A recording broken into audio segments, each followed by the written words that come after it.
સયાજીગંજ વિધાનસભામાં અનેક પ્રજાલક્ષી કામોના ખાતમુહૂર્ત. અંદાજિત ₹3.62 કરોડના ખર્ચે 37 પ્રકલ્પોનું લોકાર્પણ.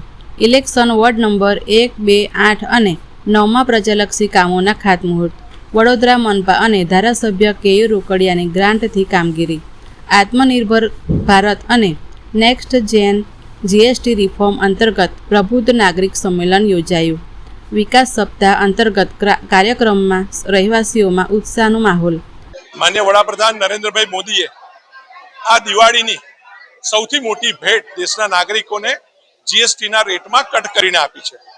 સામાન્ય માણસને બધી જ ચીજ વસ્તુઓ સસ્તી પડે એના માટેનો ખૂબ મોટો પ્રયત્ન એ ભારત સરકારનો આ રહ્યો છે. પરંતુ એની સાથે માન્ય વડાપ્રધાન નરેન્દ્રભાઈ મોદીએ દેશના નાગરિકોને અપીલ પણ કરી છે કે આપણે આ દિવાળીમાં તમામ ચીજ વસ્તુઓ જે ખરીદી કરીએ એ સ્વદેશી હોય એનો આપણે સૌએ આગ્રહ રાખવો જોઈએ. આ સ્વદેશી એક મંત્ર છે કે જેના દ્વારા આત્મનિર્ભર ભારત થકી આપણે સમર્થ ભારતનું નિર્માણ કરી શકીશું, વિકસિત ભારતનું નિર્માણ કરી શકીશું.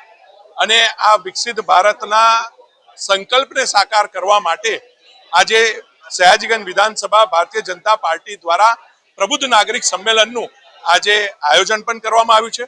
એની સાથે 30 જેટલી સોસાયટીઓના વિવિધ સોસાયટીના છેવાડાના પ્રશ્નો હોય, રોડ, રસ્તા, ગટરના પાણીના એવા વિવિધ કામોના આજે ખાતમુહૂર્ત પણ કરવામાં આવ્યા છે.